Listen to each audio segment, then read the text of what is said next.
So I'm going to give a little status update on GPU support, or more specifically, NVIDIA GPU support. So we haven't even started looking at the AMD stuff yet. Um, Michael Hubner has done a good portion of this work, and we've kind of been working on it together for the last, I guess it's a couple of months now, even since December, the December hackathon. And I'll tell you what the status is. So there are a couple of challenges as regards to GPU support. One of the first ones that you will hit, obviously, is what to do about drivers. Everyone's going to have a different, or not necessarily the same, at least, driver for the systems, for their GPUs. So how do we handle that when we don't know what those drivers are? There is a solution, and that's what we'll talk about a little bit, something called the CUDA compatibility drivers. So they're very useful in that extent to help us sidestep this issue, pretty much. But then we have to talk about CUDA itself. We can't ship it inside EC, so how do we handle that instead, and still make it usable for us? And then we have to, once we have these three things in place, so we have something that will work on the GPU that we have available, and the CUDA software to run there, how do we actually check that it's in fact working? And then the last thing is about the visibility of the things that we ship that are CUDA enabled. What to do about that, right? So how visible do we make them? Do we make them so that they're visible, regardless of whether they will actually work or not, or how do we trigger this visibility of of the GPU enabled code? So to talk specifically about the CUDA drivers, this is a picture from the NVIDIA website about how the support status of the different drivers and the different branches. Probably the important thing to note from here is that it's the 470 branch that's going to have has the longest term support right now. So they're out till 2024, and there hasn't been a new version of that LTSB type support yet, so we don't know when that's going to come. I don't have that information, so I don't know. The compatibility libraries, I don't actually know how long they're around, but they offer you a way around this, for CUDA at least, right? So that the computer compatibility libraries mean that every release of the driver comes with a compatibility library that will work on top of a driver that is still not end of life, right? Now, will it work with the driver or not? That's kind of so basically, if the compatibility library was released after the driver end of life, it most likely won't work. But there are cases where it does, right? So you can't really tell. It's not like guaranteed, and so it's a bit tricky to figure that out. And the only really way you can know is actually by testing it, see if it actually works. 1 second. For which cards does this compatibility work? It works with a driver, so I've used it on virtual GPUs as well. So okay. So it's not limited to Teslas or no, P100s or so. And my experience has been the grid, whatever they're called, the grid, this grid thing that I can't remember what they're called, right? But the ones on the cloud system, right, that you can use that you share among cloud in a cloud environment, works on quite a few anyway. But really, you can just try it and see. Also, just try the library. You just have to get them into your library path, and then NVIDIA SMI will tell you something different already. And then if you try and execute a piece of code, you'll know. Just tell you. Usually, it will tell you. You need a driver. Yeah, there's no way of getting out of needing a driver in the system, right? But that has to be handled by the by the site itself. Yeah. And all the compatibility libraries do is offer you a solution for CUDA. That's it. So it will make CUDA work. There are some restrictions on what it's capable of doing. I don't know how well documented those are. But they kind of exist. I suspect that they're ultra corner cases that maybe are not of interest to us. I think it's only something you're going to run into when we run into it, right? And the easiest approach that we have right now is to use them by default. So not actually check the driver that you have at all. Just install the latest version of the CUDA compatibility library, and we can find out what that is, right? So we pull down the latest version, check if that works, right? That's basically what we're doing. So it doesn't actually matter what driver you have in your system, and because we do this check to see does it actually work, we can go, okay, not this version, try again, not this version, try again, until we give up.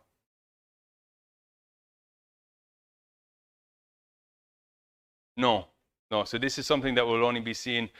Well, you'll see that in a second about how we do this, right?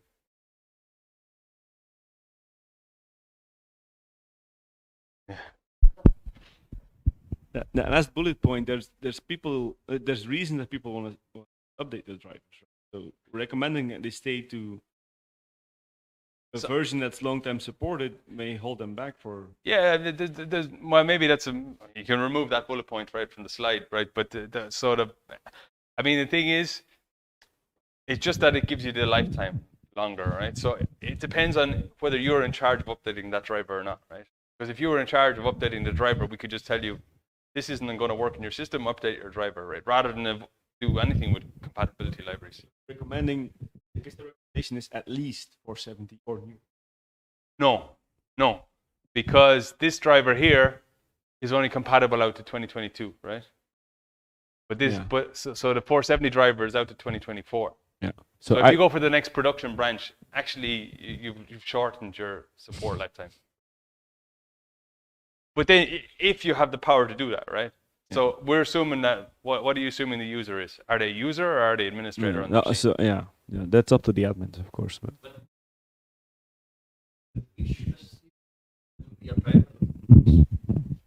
that's the only thing that we can assume, that there will be a driver and it will be in a working state. So there's a GPU. So how far can we go? So what we can do is. But why do we care? I mean, it's about the deadline of the driver. Because we have a certain version of a CUDA that is released at a point in time, right? So let's say we have a CUDA version that's released in 2023, right? So for the 470, and there'll be the CUDA compatibility library will come at the same time. So usually you get a release of CUDA, you get a driver release at the same time, right? And so if that's released in 2023, if I put the CUDA compatibility library on top of the 470 drivers, it will work, right? But if I go to this production branch, it will be out of life. In my experience, that's not the issue. Usually the compatibility between the driver and the CUDA libraries is very wide. So for instance, we have the Borgo and what was the name? Keplers. We still had Keplers. We don't have those anymore, but last year we had Keplers. And the driver was up to date. And we could run CUDA 13. Yeah, but the key factor there is your driver was up to date, right? Yeah. So this is in a scenario where you don't necessarily have control of the driver, right? And it might be an old driver. Yeah. So what if you get onto, like, for example, in the Jülich cloud or the cloud environment in Jülich at the moment, they will give you a driver that's 465, which is actually end of life, right? So what happens is you end up in that system.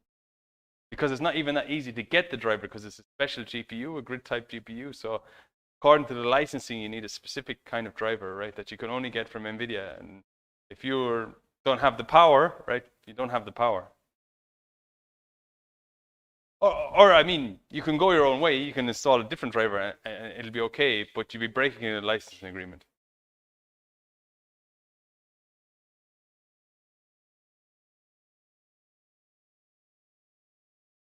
Oh, shit. In any case, so with new or with all drivers, the end user, like the user using the software layer, will have to know what CUDA versions are available to that system or will work in that. No, they don't have to know because we'll check for them. Ah. So because we know which CUDA version we will need for any release of the stack, right? Yeah. So we know we need CUDA 11.6, right? So we can go take the latest compatibility drivers, which might be 11.8 or something, but they're backwards incompatible, so that's okay, right? So and then we check, right? So we have something that's, well, we'll come to that, something that gets compiled, right? So we check this CUDA compatibility library with your driver, does it work? No. Okay, try an older version, And each of those comes with a certain level of CUDA support, right? So eventually you hit the limit, right? Where I need 11.6, so I have to have something that will work with 11.6, right? So if I hit a compatibility library that's only giving me 11.5, it's not going to work, right? So we can check that. Yeah, okay. So the thing about the compatibility libraries is that they're actually released per distro. So then we thought, oh, we're going to have this issue where we're going to have to check what distribution they're on so that we can install these libraries. But if you go look inside what these libraries are, right, they're actually released with the drivers. I mean, they're just the libraries that are in the I think, right? But if you go look anyway, because you get this what's it called, the runtime installer, right, for CUDA, that's independent of the distro, right? So they do exist independently of the distro. And so if you go look inside the packages and actually compare the libraries between all the different distributions, it's the same library, right? So then that was good. When we finally checked that, we realized we didn't need to do all these things to check the operating system. So then we could just focus on some RPMs. So the RHEL 8 RPMs are probably the best one because they go the furthest back in time in terms of the compatibility libraries, and they're going to be supported out until probably far enough in the future that we don't care, right? So we can look again in the future at something else, but right now it's okay. The one thing we need to be able to unpack these RPMs, so we need something in the stack that can do that, whether it's from the compatibility layer or from EasyBuild itself. A tool that can do it is P7zip, and we actually have that already in EasyBuild, right? So we can just ship that with Easy. What we have right now is actually we install it because it is not currently shipped with Easy, but that's basically what we need. We just need something to unpack it. We put the libraries in a special place where our linker is automatically able to find them, right? So we control where our linker looks, and so we just add a special directory that it will check for libraries, and if we put the libcuda.so in the right place, it will automatically pick it up, right? And that's what's happening right now. So, and the thing is, we want to do this not based on the compatibility libraries themselves. Oh yeah. So do these come in place of the stubs libraries that normally get linked at compile time, or do these replace the runtime libraries? So there's a couple of libraries in there, but the one you might know most about is libcuda.so, right? So libcuda.so is part of these compatibility libraries. Yeah, but I mean, so if you do an installation of the CUDA toolkit, there's a libcuda.so in there, but that's a stub, right? It only contains the declarations of the function. It doesn't contain the actual implementation. And then at runtime, the libcuda.so is normally shipped with the driver. Yeah, exactly, yeah. So we're only taking the stuff that comes with the driver, right? So this replaces the one from the... Yeah, so it basically, your linker is finding this instead of the one that's actually on your system, right? Okay.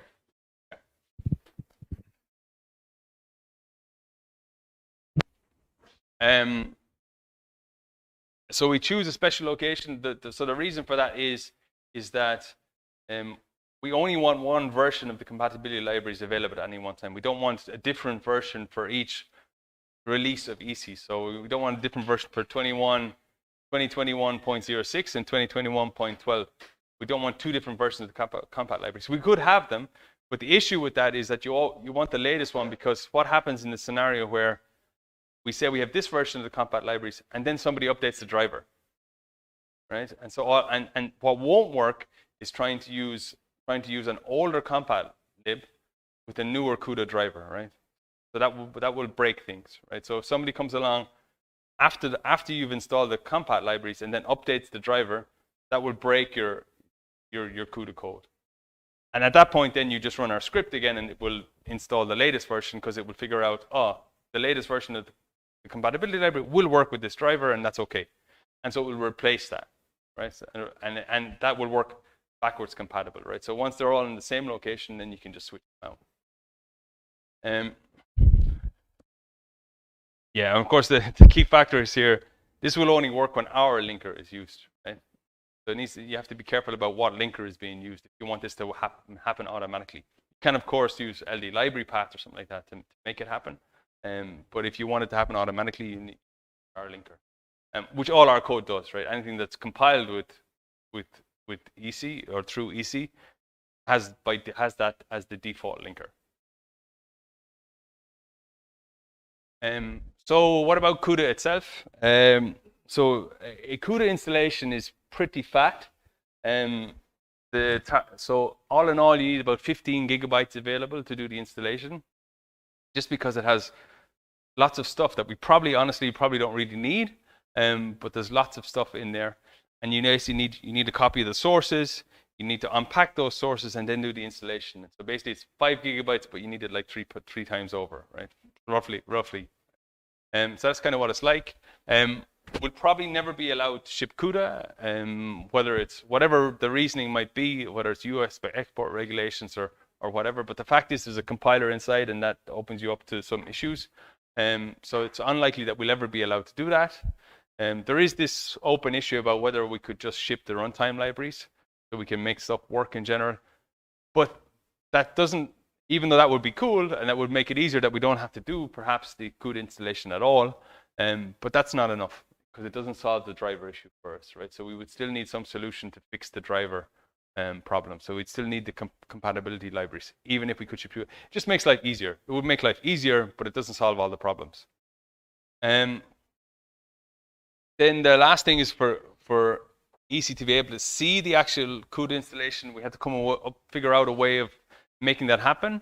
So what we have right now is a hook, so that the CUDA installation itself, the actual software installation, is located in a fixed path that CVMFS knows about. So basically that's taking the software path and swapping out versions for host injections. Host injections is a variable symlink that you can point wherever you want. The default location is /op/EC, but that's controlled through your CVMFS configuration. So you can have it point to different locations on different machines, different systems, or something like that. So it's all configurable. So you can, it's really up to you about where that points in the end. But you can be clever in your configuration so that you have some places that support the CUDA stuff and some don't. For example, they just have slightly different CVMFS configuration. So this install location, it's only relevant for the software. It's not relevant for the module. We can still ship the CUDA module. So you can still ship the module. It's just the installation path will be different, right? So where the actual software is located is different. And that software directory will not be populated by default, right? So you'll need to run our script to put something into that location. And you need write permission to that location. So you'll need to be able to put something in that location according to which will, the right files in the right folders, right? For things to be able to resolve correctly. We also want to tweak LMOD. So currently we do that through an LMOD hook. To refuse to load the CUDA module unless some condition, right? So whether that's that this path exists or something else, we probably want more than just the path because it's one thing to install CUDA, but we also have this driver check situation. So whether we create, as part of our script, we create a file in a certain location saying verify something to say that the installation has been verified, but we can then hook into LMOD and say, based on this condition, expose things or not.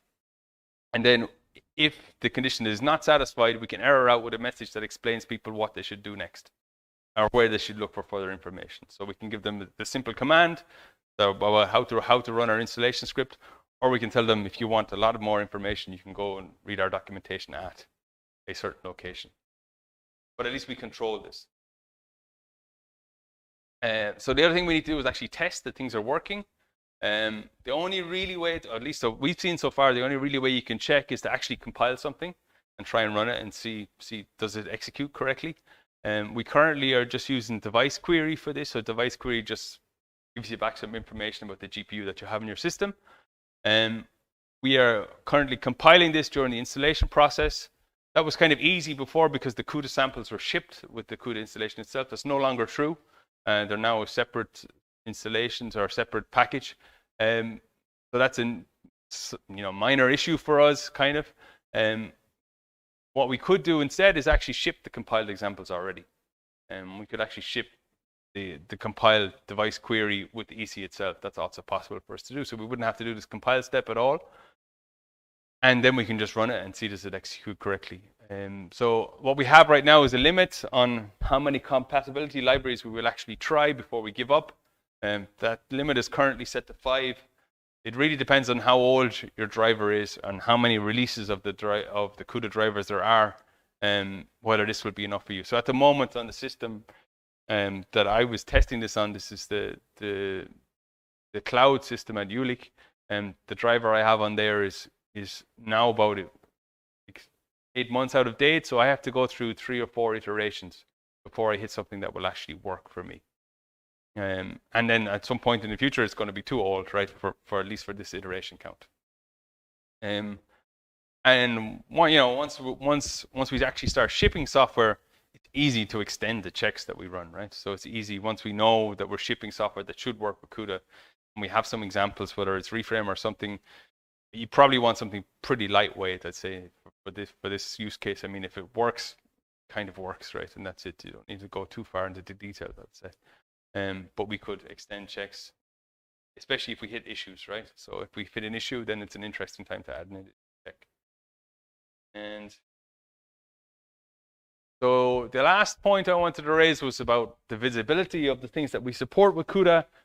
Kind of an interesting topic a little bit, because in the end we will have a pretty fat stack, and we'll have a lot of software in there. And if we have also the CUDA variants of a lot of software packages, it leads to a lot of additional modules that are visible for people. But if you don't have a CUDA GPU, it's just clutter for you.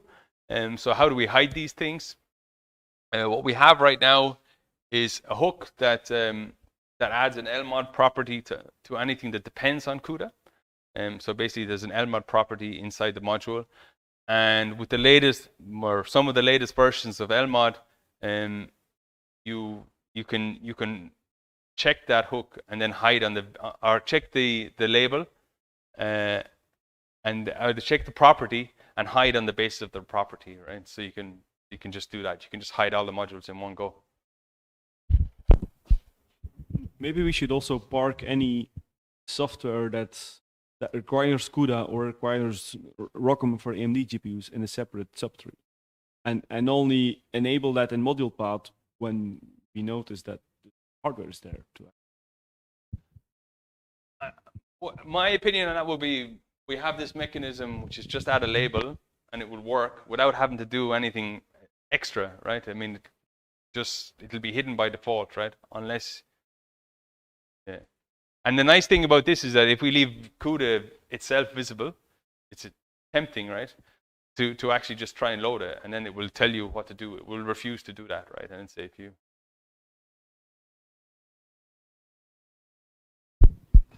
want to have a way to still show everything regardless of the hardware that you're on. And this kind of comes back a little bit to this, to having an LMOD configuration file. I like hooks in general into LMOD that are perhaps more specific to us and what we want to do. Like, so yeah, the obvious thing there would be an environment variable, for example, that you would say, like, show me everything, like something and then that's part of that's part of that hook, is check that environment variable and say, okay, expose things or not.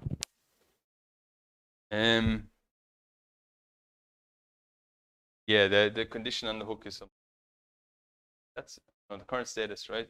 So like I said, Mikael has done a lot of work on this, and we've been iterating for quite some time now. And we checked it again this week, so again, it's ready for people to try it out. So if you have EC on a system and you have a GPU on that system, give it a go. Let's have some feedback. That would be great. It works for the stuff that we've looked at. So we've tested on a live system on this cloud system at Jülich. I've compiled LAMPS with this CUDA support, GROMACS with this CUDA support, and a lot of the samples have, of course, been iterating through the different CUDA samples as well, and they run fine from what I've said, from the test that I've done. Like I said, there are some limitations to the Compat libraries. I haven't run into them yet. Whether they will actually be encountered by the software that we actually use, we just have to wait and see. I think the only thing we can do there. The hook requires a really recent LMOD, so our LMOD hook that hides based on the property.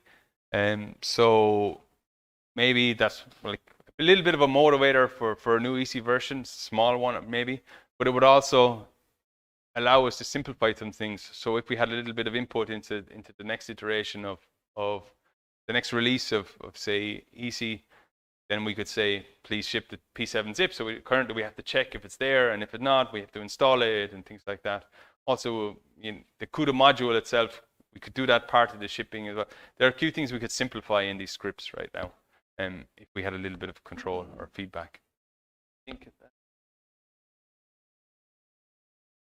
Any questions online or yeah?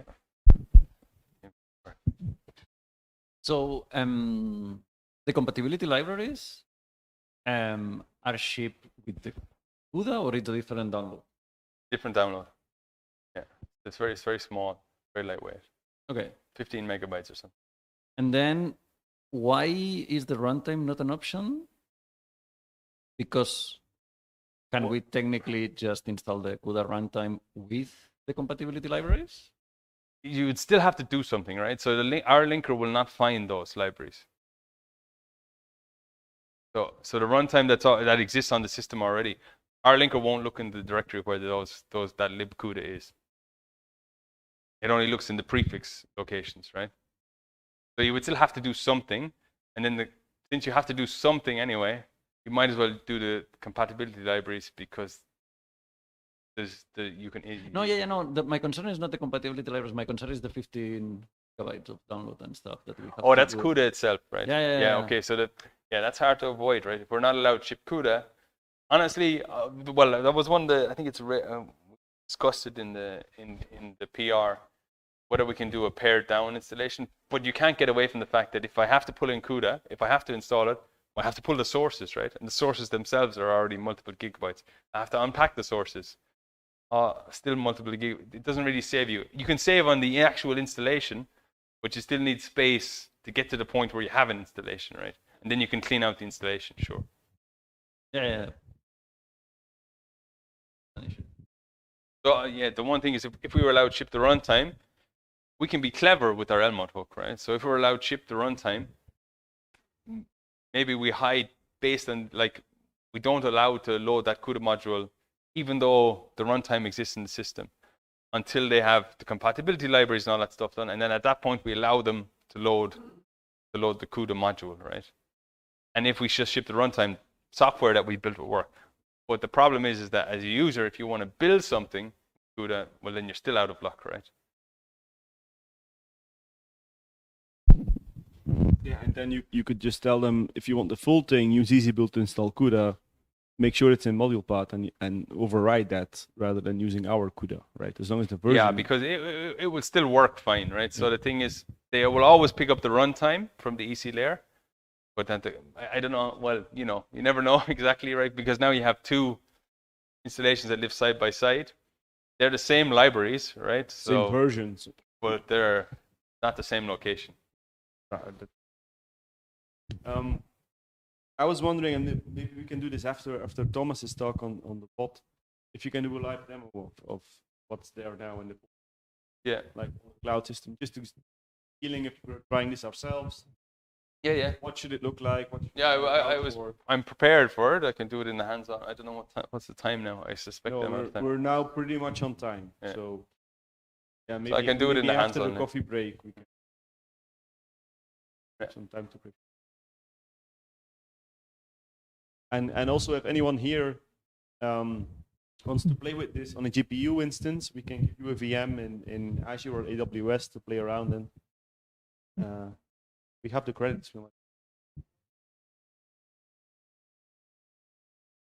Okay, yeah, Gwen. question.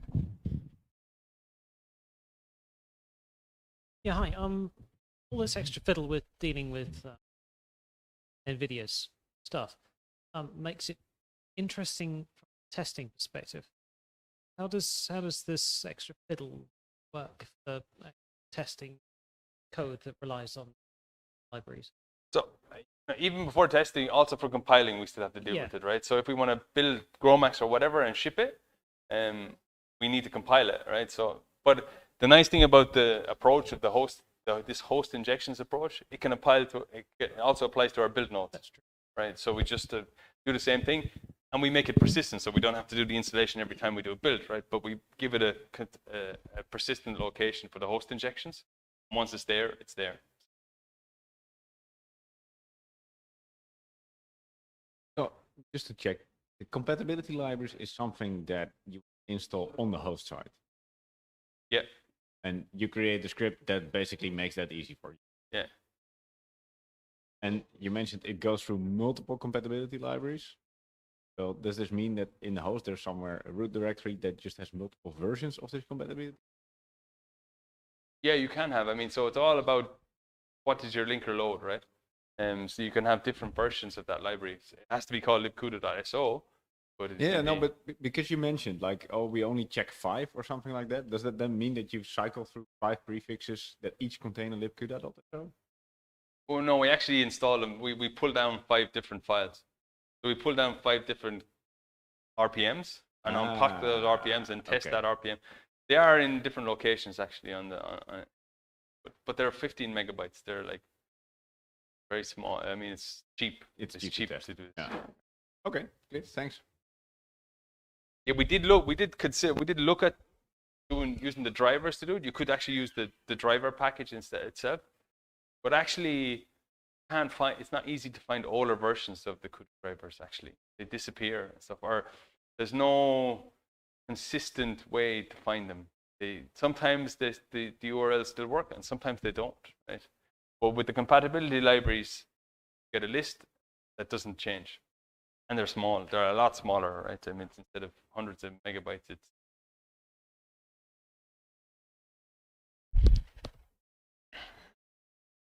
Okay, I'm gonna. If there's any other questions or anyone on the stream, not in the stream.